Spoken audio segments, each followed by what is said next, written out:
uncensored. Welcome to Hauntoverse Uncut.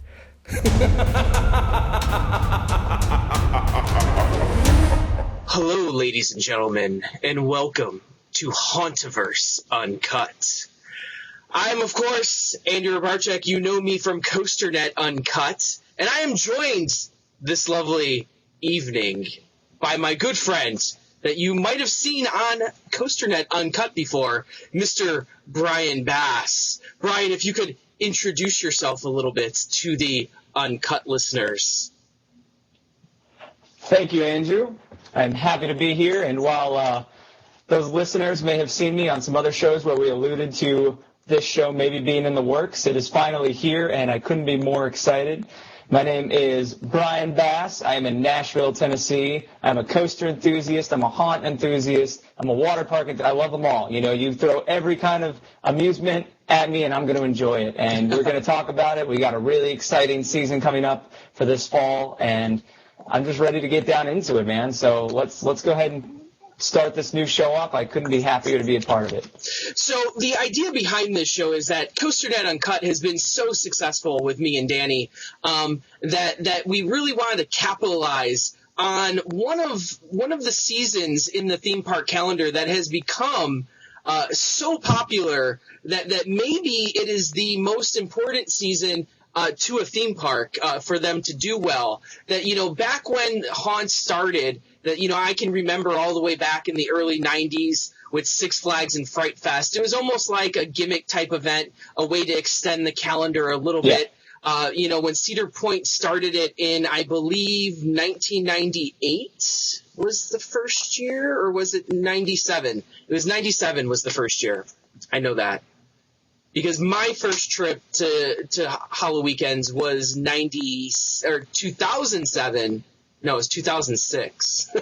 I don't know. It started somewhere back in the late 90s. Somewhere in the 2000s. Somewhere in there it started. Who knows? But even for Cedar Point, it was kind of just like this small event that people went to.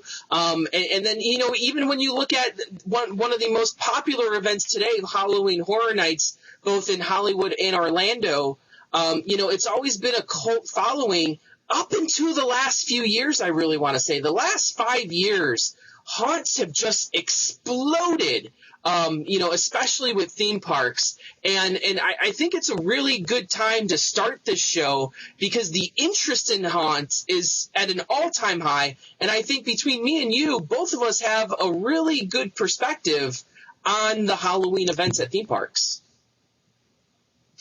Absolutely. I couldn't agree more. I mean, it's an exciting time to still be a part of, but I'm just sitting here, you know, thinking about, man, if this was 10 years ago, because you have all different parks getting in the haunt game now. And not just are they getting in the game, they're coming in strong with quality, which, like you said, it used to be a gimmick. It was some spider webs on the trees, a few skeletons hanging around. Maybe we'll dye the lake in the front of the park red, you know, but there wasn't a whole lot to it. And there was some cool haunts. My first two park haunts were Six Flags Great America in the 90s at some point, and then Halloween weekends at Cedar Point became a tradition for me.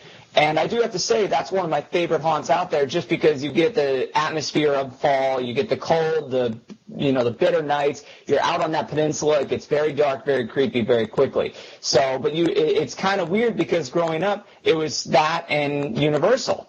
And that was it. I was like, man, those are the two cool haunts. Mm-hmm. And then now I blinked, and every park has one, it feels like. And not just that, you have all these local haunts now. You have all these extreme haunts coming around. I mean, I think it was just perfect timing to start the show because while there's so much out there, there's not a whole lot of content and material on the web to find out, you know, and that's what we're going to do through the show, reaching out to viewers and talking, you know, both of us who do have experience either constructing our own or performing in other park haunt events, and it's just a great time to get all this information and kind of collectively gather it because you guys launched Hauntoverse with COASTER-net, and I think it's a great database and it's a great way to really explore this new event that, like you said, has become a staple and is almost one of the most important seasons for a park. So, I mean, I'm excited. I can't say it enough. Absolutely. You know, I can remember back, and maybe we start here with our first haunt experiences, and the thing that really sold me on the haunt, you know, I can remember being back in 7th grade back in probably, what was that, 1995, right around there, and going to Six Flags Great America, that was my first exposure to haunts. Now, I don't know if it's the weird dichotomy that I have in my life is I actually hate walking through haunted houses. I hate it. I do not like the sensation of being scared, but at the same time, like it's just so weird because at the same time I love it too. Like I spend copious amounts of money, spend a lot of time, researching and finding out about all the new haunts that, it's this great love of Halloween that I have in general but the actual act of me walking through a haunted house is terrifying to me. And I just dislike it.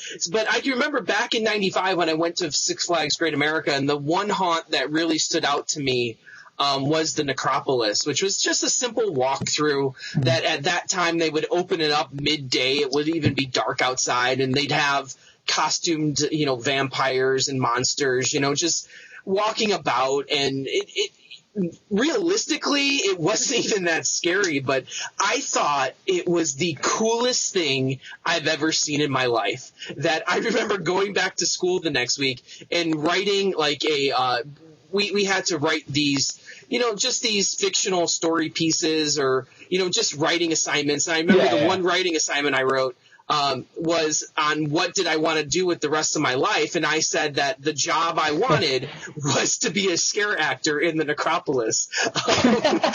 Yes. I mean, anybody would be proud to have that as their, their career choice, I think.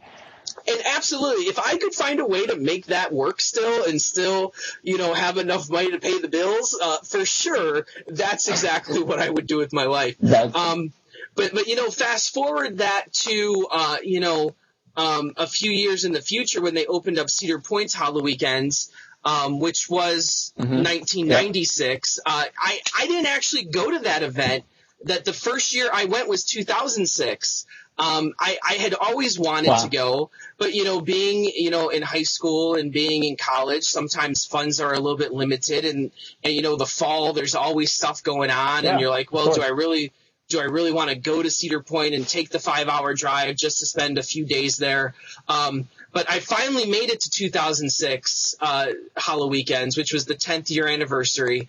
And I can tell you that I haven't missed a year since that. And actually, sometimes I even go multiple times. I think last year I went to Halloween Weekends on 3 separate weekends. That I went opening weekend, I went a weekend, towards the end of September, and then I went for closing day as well. So it's something that's really become a part of me. And then last year as well, I had the christening of fire as I decided to finally make the pilgrimage down to Orlando for Halloween Horror Nights number 24. And I've told this story before too, but it was actually, I wasn't planning on going. I was sitting, in my living room looking at the internet, posting stuff on Hauntoverse of all the new houses that were being announced. And I said, you know what? I think I'm just going to wait till the 25th anniversary to make number 25 my first time because it's going to be huge. I know it's going to be good. But then something happens. And one night, I don't know if it was June or July or August, they announced Alien versus Predator. And I said, there is no way in hell that I am missing Alien versus Predator. And I said, and at that moment, I looked at my wife and I said, you know what? I'm booking a trip down there this year. I don't know how I'm going to do it. I don't know how I'm going to pay for it, but I'm booking a trip down because I am not missing Alien versus Predator. And my God, was it that one house was worth it, right? Oh my goodness. It was out of this world. Like, people look at me like I'm crazy. Our good friend Pat East likes to rave about Halloween and the Halloween house. And I'm like, does he? He does. He loved the Halloween house. He absolutely loved it. But I'm like Alien versus Predator. Yeah. So it was just an amazing experience, and I fell in love with HHN as well. And I am planning on going back this year. Now, the big question is is, do I go Hollywood or do I go Orlando or do I do both? Man, that is the debate. I've been able to go, Halloween Horror Nights. Well, I'll start from the beginning and catch up to you.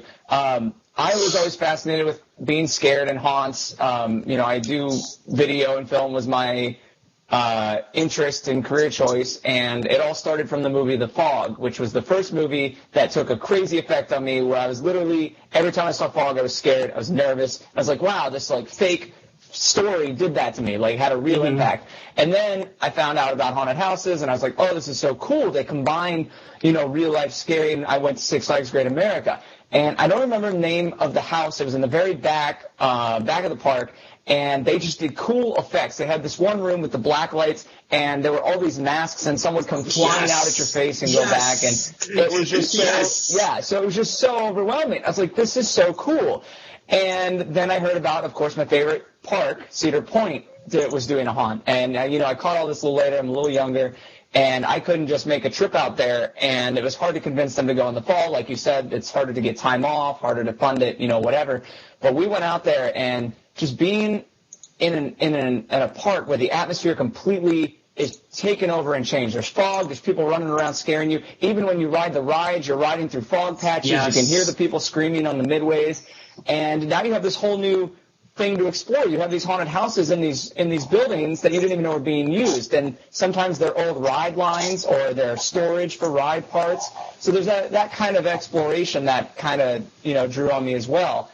Well, I remember one time I was homesick and I was watching the Travel Channel, and it was the top haunts in the country. And, of course, Halloween Horror Nights was at the top of that list. And I watched it rerun later that night at 2 a.m., and I just fell in love with what looked like one of the most intense, detailed, scariest events possible. And it wouldn't be until I moved down to Florida in 2009 that I would get to go to my first Halloween Horror Nights. And it kind of all built up. When I went, I think 25 of the nights. I think I went every single night except for maybe I bought the pass that you could go every single night except for Saturday. Yeah, I even paid for a Saturday one of the weeks. And, I can't tell you how much I loved it. And they nail it, like you said. It made you want to go see that house that year, and it was worth it when you got down there, because especially when they take a movie and they put it into a house form, it is like you're stepping on the set and you're living that action. And I have to agree with Pat. The Halloween house was terrifying. Alien vs. Predator was probably one of my favorites that year. And I've just been obsessed ever since, and we'll talk about it a little later. I got to work in some of the parks, and I did do scary team for Halloween Horror Nights, and both you and I have had experience running haunts growing up, whether they were small, big, and I'm with you, and it's hard to choose, though, because I want to go to Hollywood. Hollywood, they do it a little differently there. They get to play by a little looser rules because they aren't, the main travel spot, and that draws me up. But then, of course, Orlando does such an amazing job with their houses and with their details. I can't afford to do both, and that's kind of been every year is, do I go back to Orlando or do I try Hollywood? And to be fair, Hollywood gets some unbelievable houses. They're getting probably my most anticipated house of the year so far, which is Crimson Peak. Not to say Orlando's lineup isn't going to be good. It's just they sometimes get to experiment and take, a little liberty on how they do things over there. So, I don't know if you've seen the start of their event. I want to be there for that opening when they do the running of the bulls, essentially. You get the actors on one side, and I guess the flames go off, and people just sprint at each other. If you haven't seen that, check out a YouTube video of it. It's unbelievable. So they do have that benefit over there where they get to kind of play a little more intensely. Well, I can say, my favorite memory of Haunt, the one thing that it was at Cedar Point, and the one really, it was just crazy, and it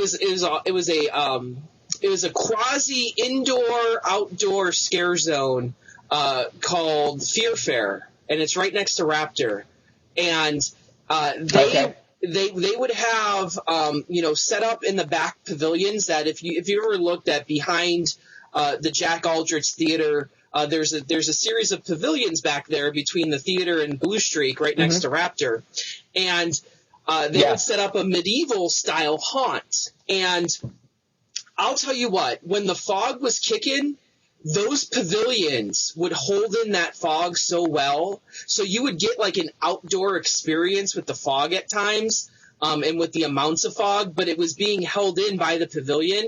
I remember walking into the entranceway, and there was a single spotlight shining down into the entrance, and there was just a guy standing there like a statue.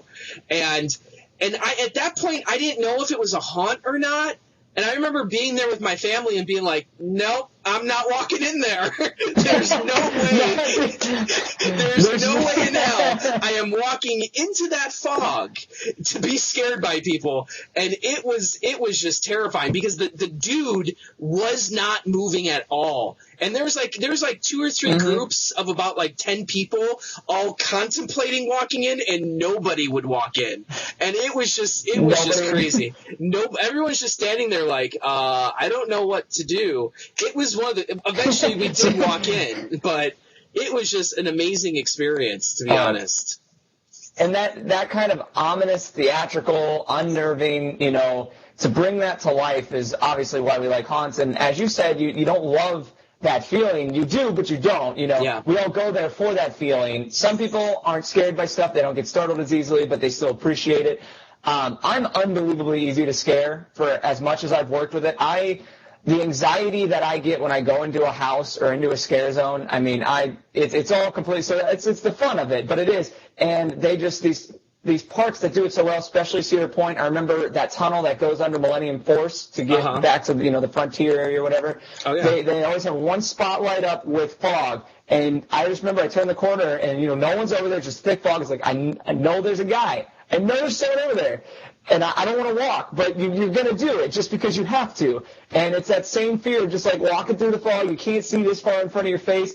They can see you. You look so stupid waiting to get, and again, that actually has one of my favorite areas because not only do they run and jump out on you, they utilize the knee pads back in that area and play with those light sources so well that, man, they just come from every level. And when you get that good scare, it's just so fulfilling. And honestly, that's where I get kind of stressed with Halloween Horror Nights because they see so many people, and you go in the conga line instead of the group or the pack of people. There's a chance you'll miss some of the scares, and that's what's hard about those houses is when I go to Halloween Horror Nights, I want that one big scare that's going to get me so good I can't even describe it.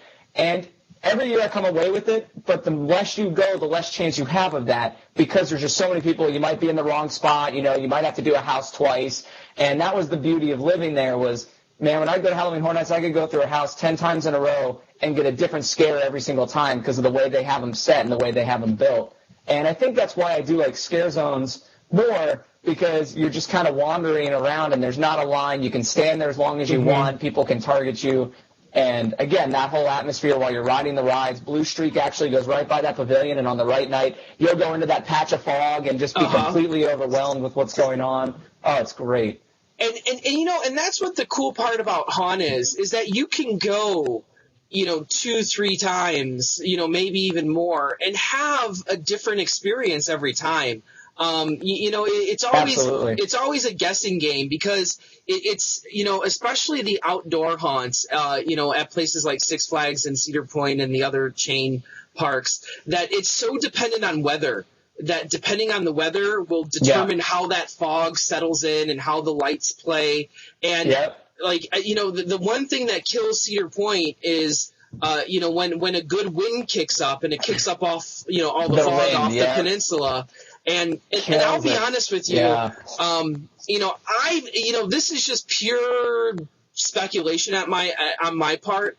But, for as much as I like Gatekeeper, I just feel that ever since they tore down Disaster Transport, that the weather at Cedar Point has been a lot windier. That Disaster Transport, for some reason, was holding off some wind or something. It just a lot of it. I mean, it was a huge warehouse. Exactly. Yeah. It had to have done something. And ever since they tore that down, the whole peninsula seems to get a lot more windy, a lot quicker, and some of that's killed the vibe of Hollow Weekends. But you can still get a few nights that are just outright spectacular if they use the right amount of fog. And I think that's really the coolest part of the haunt, is that you can go more than once and have completely different experiences on different times. Like with a roller coaster, you're going to have a different experience at night versus the beginning of the morning. But for the most part, the experience, it's going to be the same. And for the haunts, it's also dependent on the actors too. And maybe you can talk about your experience as an actor. Oh, yeah. But the actors have so much of a big part, and what they do and when they do it differently just makes the event so much better. Oh, absolutely. There's so many factors, and I think that's especially like when you live near a haunt that you can go to over and over again. It's absolutely true. The weather's going to play an effect on it, the energy and the attitude of this character, the place in line that you're in, especially Halloween Horror Nights. Yeah. There's so many different scares built in. It's not until you go every single night or work for them that you understand how many people are actually in a house. And I mean, one of the killers, if you go, this is tough, but at Halloween Horror Nights, you might wait an hour for a house and get a cast change right in the middle as you're going through. And it's going to be hole after hole after hole. And you're going to come out and think that house was terrible when really you just hit it at a bad time. And unless you go for 2 nights or get the fast pass, the chance of you getting to see a house 2 times is pretty slim. You can probably hit 1 or 2. You've got to have a good tactic when you go in for it, but they really build that event to be a multi-night experience. Yeah. But it is true that you can have, I've had houses go from my least favorite house at Halloween Horror Nights to my favorite house, depending on the experience I had walking through. And just one of my favorite ones is I walked through Alien vs. Predator. As soon as we got to the event, we went to that house first, and then we went over to Walking Dead. And we were in those houses because we were in the corral that waited the stay-in play or whatever it is where they let you go before the people come into the park. And everybody ran to Alien vs. Predator, and it was cool. It was a cool experience. It's like, wow, that was really awesome. It looked like they had some really good costumes. And we didn't expect that the crowds to be as light as they were. We went on a Saturday night, and we went back to Alien vs. Predator, and we're walking through the line, and I'm looking at my wife, and I was like, there's no one in line. Like, there's no one here. And we round the corner, and I can see the entrance to the house, and there's not a single person between that door and me. And I'm just sitting there like, we're about to go through Alien vs. Predator alone. Like that changes the whole game. And we get to that door, and I've done Halloween Horror Nights houses by myself, and it is so intense. It is unlike any other experience because everyone's focusing their energy on you. And we got to that door, and I just looked at the house attendant. I was like, is anybody in there? She was like, last person came through probably 8 minutes ago. And I was like, and that turnaround is one of the scariest house experiences I've ever had because every single person's talking. I made the guy at the end of the house laugh so hard. He fell down to his knees laughing because it was that stupid last crawl tunnel. I was just trying to get out of there, and I was underneath, and the sound triggered from the left, and I jumped to the right, and then that puppet came out of the wall, and I just slammed to the ground, like I went into full panic mode.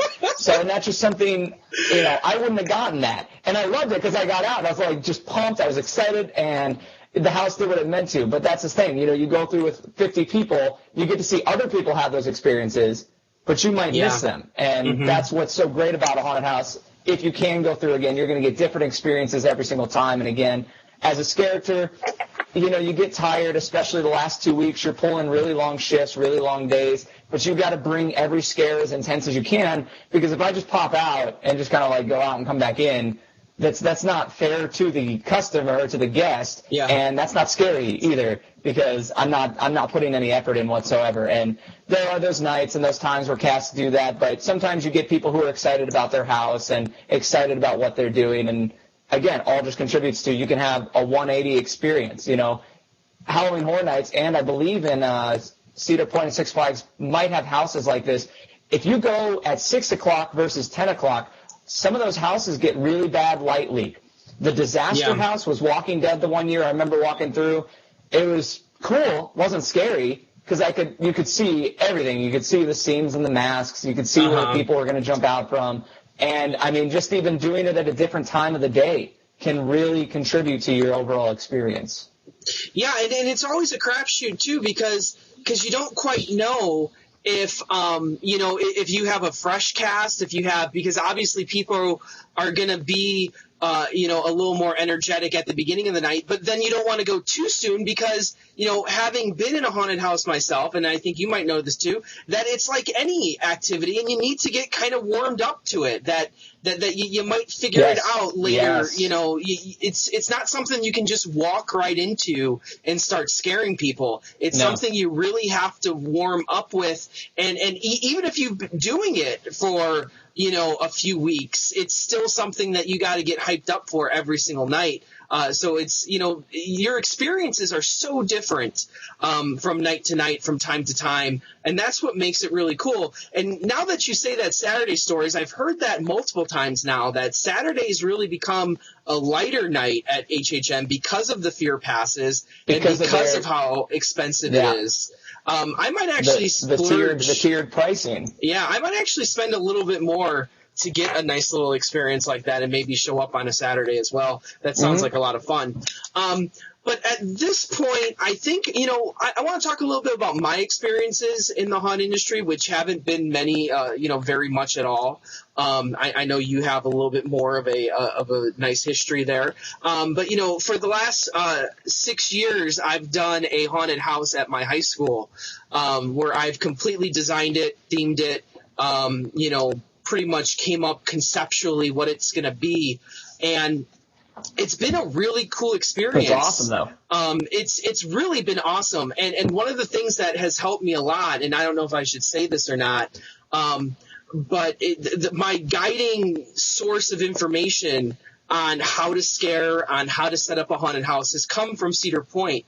That, I knew a few people who used to work there and lead some of the different teams of the haunted houses, and they sent me their manual. It basically called it Scare School, and it taught me, awesome.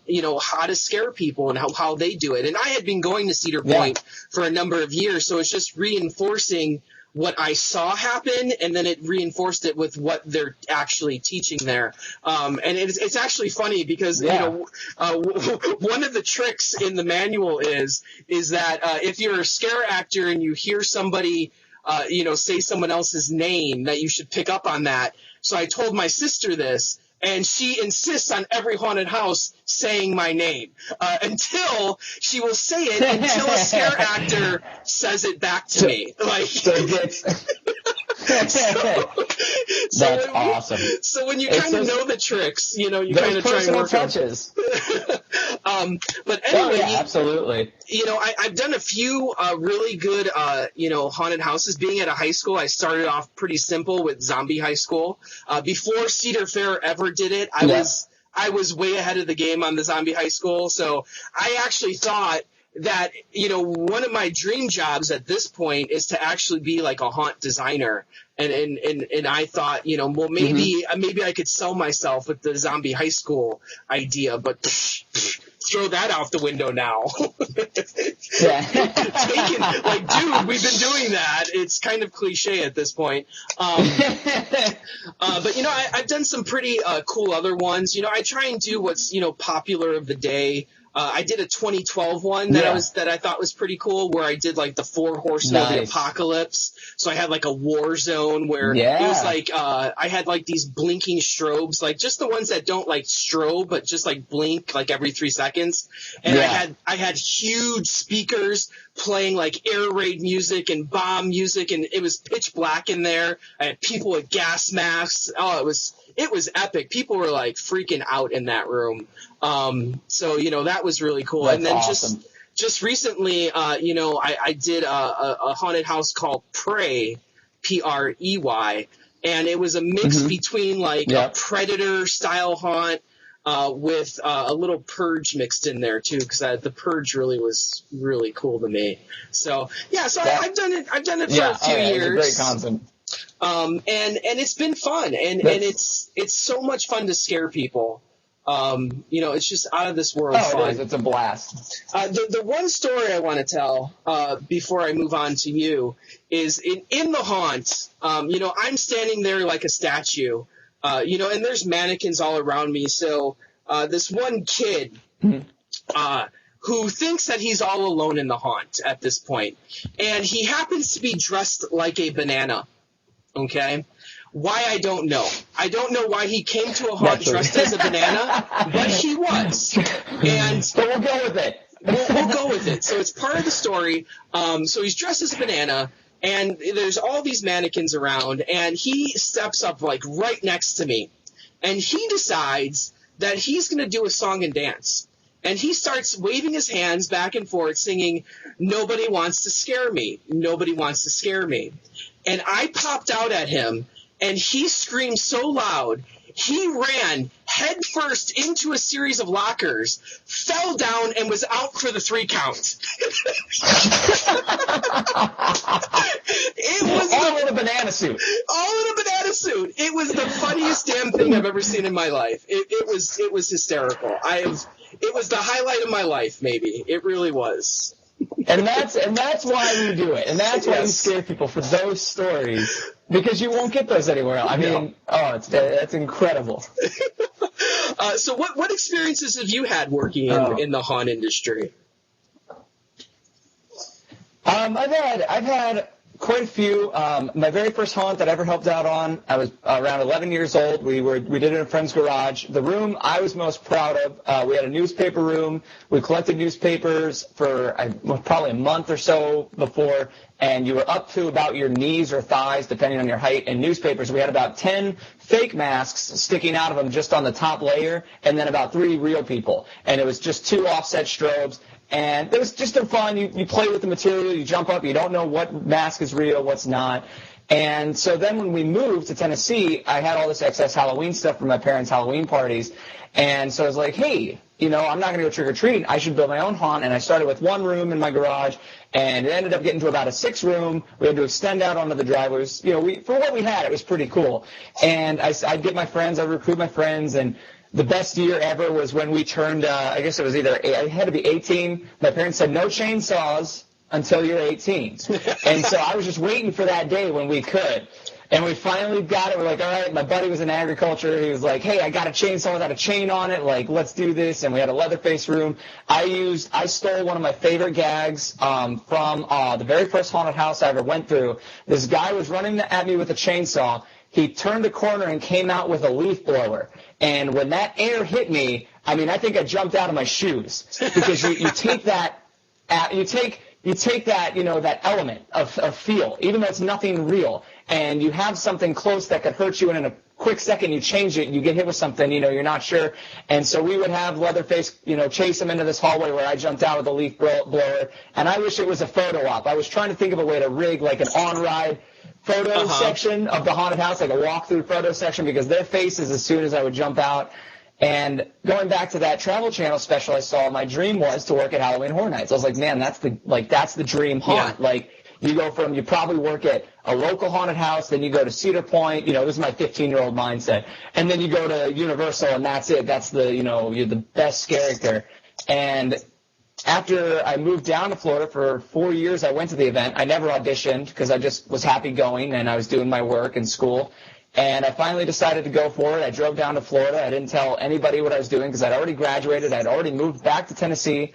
And I asked my fiance, I was like, I want to do this. She's like, I know you do. I'm going to let you go ahead and do it. But just know that, I'm fully supportive. And that's all I needed. I was like, I'm not going to tell anybody else because they'll be like, oh, why are you doing this? And man, it was the most fun I've ever had because of those stories that you just told. You get people running into walls, you get people dropping to the ground, you get people screaming, all that good stuff. My favorite, I had somebody who had one of these glasses. It was a Lady Luck year. It was after that, but it was the same kind of glass. She threw her drink up into her own face when I scared her. It was out on the street, and she just straight in her own face and just stared. And you can't get that kind of stuff anywhere else. You do. I don't know if you've ever had this experience, so. You also got to watch out. They train you how to boo and skidoo or scare and be aware, whatever it is. Because people tend to react pretty violently. They can hit you, they can tackle you. And my very first scare at Halloween Horror Nights, my very first night, I was on fire crew, which we fill in for different positions. We're not at one house. We fill in for the people who call in. And so my very first house, I was in Penn and Teller House. I was in the very first room. It was a 3D house. And I was like, this is going to be awesome. I hit my trigger, I jumped out, and I stayed just a little too long, and the girl just screamed and ran into me and just tackled me into a wall. And just hit, and I had no idea what it scared me so bad. I had no idea what to do. I just kind of like pushed her off and everything. And it was just like, okay, you really got to be quick, because these people, if you scare them quick, if you scare them good enough, they're going to react, And I definitely took a few hits to the face or, whatever. But I mean, some of those scares were the best one, I think, is at Halloween Horror Nights. They have different terms. They have the different labels for groups. The domino effect is easily my favorite. When you scare someone and they fall backwards into somebody, into somebody, into somebody. And this is kind of mean. My favorite one that ever happened, I was working in Gothic, which was a gorgeous house, beautiful house, one of my favorite Halloween Horror, I can't speak right now, Halloween Horror Nights houses. I was on the zip line for the night, and I would zip line about 30 feet down, and I would come through a window, the strobes would go off and everything. And these three people rounded the corner, and right as I hit and went, I noticed there was someone else pushing the wheelchair. And then I came through that window, the first person jumped, screamed, landed on the person behind them, who landed in the lap of the person in the wheelchair, who rolled backwards and pinned the person pushing the wheelchair up against the wall. And they're all just laying there, just screaming. And I just stared. I started laughing. I couldn't help it. It was one of the best. I felt bad, but it was hysterical. It was comical. So it's awesome. And the one, but also I love having that reaction too, because I am one of those people. If you get me good enough, I'm dropping to the ground. It's going to happen. I will lose complete control of my body, and I will just fall to the ground and scream. It's so amazing. The one thing that I thought I did really cool this year, and I thought it would have a bigger effect than it did, and at some level I'm working with kids, so it's hard to get them to really get into it.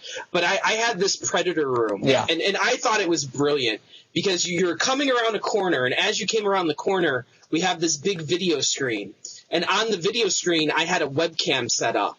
That it was the heat camera that you saw in Predator. So you would actually see yourself come in, and it was all the heat cam. Awesome. And then I had the music going from when Predator's looking through the heat cam. So and then as you were looking at the screen, Predator would pop out at you. And it was so cool. And I just thought it just looked awesome. But I don't know if it generated the scares that I wanted it to, because I think people were so enthused on like the webcam that they could care less about the guy popping out at them. They could care what they don't care who's popping out. They're like, this is awesome. Look, exactly. It was so cool. Yeah, that's the problem, though. I mean, Halloween Horror Nights even has that. They'll have unbelievable effects in the house, and I won't care who's popping out. I mean, I'm like, how are they doing that? Like, that is so cool. But I think that's half the reason you go, too, to see that innovation and to see that what you didn't think you would see. And that's awesome that you're able to bring that on a smaller scale, because that is the struggle, is when you don't have those materials, you got to be really creative, and you still want to scare people. You don't want them to walk through and waste their time not getting. So that's awesome, and I too, I'd love to keep designing houses.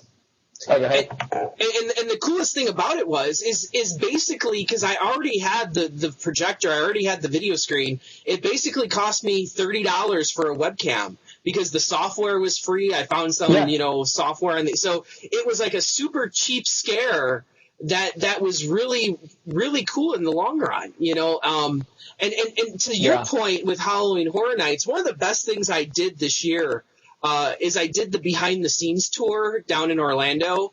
Designing the Fear, I forget what it's called. It's called Behind the Fear or something like that. And we walked through 3 of the houses, and we walked through the Roanoke house, the Walking Dead house, and then of course the one I wanted to is Alien versus Predator. And the amount of storytelling in those houses that the tour guide was super awesome and super knowledgeable about what the designers had intended. Things that you would never see and never pick up on. Like, they're telling a story. So, for instance, the one I like to talk about all the time is in the Roanoke house, which was like a cannibal colony type deal.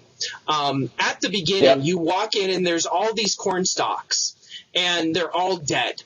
And you can clearly see that they're dead. And the story is that because of the poor harvest, people started resorting to cannibalism. Now you fast forward to the end of the house, and in the corner there are a stack of corn stalks that are fresh, that have corn on them.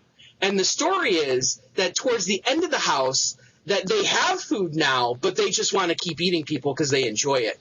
And it's stuff like that you would never, ever pick up on. Like, I walked through the next night, and because of all the red lights, you couldn't even tell that these corn stalks are new. I'll throw some pictures up on here because I have some pictures from the tour. But it's just it's the attention to detail of Orlando and Hollywood that really set them apart from all the other events. That they're just, the stories that they tell are so amazing. And it's almost, that's almost the frustrating part about it, because my first 2 years going, I went almost every single night, whether it was to do one house or all the houses. I mean, I was obsessed, obviously, huge fanboy of it. And you can't take in all the detail, even with that much, that amount of times going through.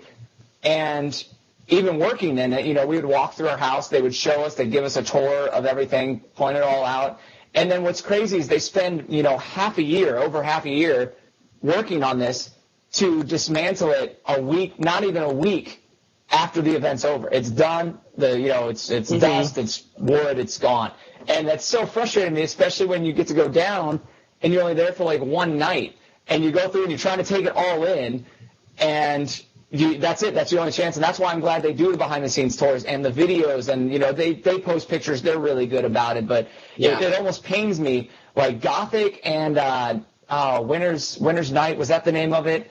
Some of the most gorgeous sets I've ever seen. And I knew November 5th, both those houses were already down. And I was just like, why? It's unbelievable that they produce, and something we can get on later into the show as it progresses, talking about their original houses versus now how they do more licensed property and the different types of scares and houses that they do. But it's the detail and storytelling. If you haven't been out to Halloween Horror Night event, you need to go, even if you don't get scared. It's unlike any other haunt out there. It's 8 houses. Some haunts have more, but you will not see detail like this. I mean, and we're talking lighting, sound design, temperature, smell. I mean, they get it all right. It's unbelievable. And that's a good place maybe to kind of wrap up the show here tonight. Is, in the future, those are the types of things we're going to be talking about. We're going to be talking about not only the announcements and the rumors out there,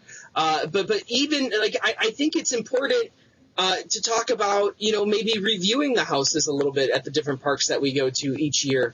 Just to go through them and talk about them, because they're so amazing. And that's one of the reasons why I started Hauntoverse to begin with, is I wanted somewhere that would chronicle all of these different places, that you can find sites out there that do a really good job with Universal Orlando, or do a really good job with, this haunt or that haunt. But there's nowhere out there that really covers them all and tries to chronicle them, because, like you said, a lot of times they're destroyed. Even the ones at, like, Cedar Point, they have a shelf life that I've already been through 3 or 4 haunts that have gone by the wayside, and people are still crying about, Happy Jack's Toy Factory and Terror Island. Yeah, I loved Happy Jack's Toy Factory. That house has a special place in my heart. Yeah, people still are like, oh my God, I can't believe it's gone. And it's like, there needs to be a place somewhere. And I think that's Hauntoverse is why I started it, was to chronicle all these haunts of the past. As soon as you launched that, it was like just one of those like light bulb moments. I just sat there, I was like, why has this never been, let's do it. Like, why not? Because you lose all these haunts, you lose all these amazing, because there's scenes from houses that are going to stick with us for a very long time. And it would be cool to, like, show people where that, like, when that was, where it came from, how they have, improved upon it and all that good stuff. So, I mean, I agree. I think that's awesome. And we can I'd even like to, get into local haunts if we can, because not every city has great local haunts, but Nashville, I'm in an area that actually has a pretty strong group. And just for people who are listening and watching, just to, again, expand that universe, because not everybody can get to a park right away. And there are some really, really innovative, unique, intense local haunts right now that, are starting to produce on the same level as some of these amusement parks. So I think that's definitely another option. Well, for sure. Like, I'm really excited about the prospects of where this show can go. I know you are as well. It's an awesome time to be a fan of haunts, because things are just exploding, and the money being sunk into them by all the parks is exploding as well. That everyone's like, obviously they're not going to be of the Horror Nights quality, but even Cedar Point the last few years has really been stepping up the amount of money that they pour into these things and the artistry with them. So it's really exciting time to be a haunt enthusiast, to say the least. Do you have any final thoughts? Yeah. No, I mean, I think not that wouldn't wrap us up quickly. I just have so many trails I want to go down just talking about this. But it's true, they are pouring money, and I went through a haunt or two last fall at Busch Gardens, and it was refreshing because I got stuck in the Horror Nights where even with the amazing, unique stuff they do, there is a formula to them, and they're going to do things very similarly every year. And because they get so many people, they don't have as much freedom as some of these other parks. And it was just refreshing to go through a smaller park's house where they're doing stuff that Horror Nights won't do or can't do because of the amount of volume that they're dealing with. So I think we have a lot of different directions. I think any suggestions from other, haunt fans and people who may have ideas that it's still expanding, still growing, that we're not even thinking about bigger picture-wise. And I think these next coming weeks we're going to have some really good topics for some discussion on who announced what and how we feel about it, and if we've done one before, or if there's a returning house maybe to Halloween Horror Nights Orlando that we loved a few years ago that's coming back. We can talk about that. So for sure. I think we have good topics. So thank you for joining us here this evening for our very first show. You got to know a little bit about both of us, and we'll be trying to do these on a fairly regular basis, especially as the haunt season approaches, and then maybe a few throughout the rest of the year as well, just to talk about our ideas and what's going on, and maybe to touch upon some rumors that we hear. But to wrap up, I'm, of course, Andy Robarchuk from Chicago, Illinois. And I'm Brian Bass from Nashville, Tennessee. And as always, right on, or maybe it should be ScareWarriors. I don't know. Does that work? Scare on. Yeah. ScareWarriors. I like that. ScareWarriors. There you go. So ScareWarriors. I like it. Scare on.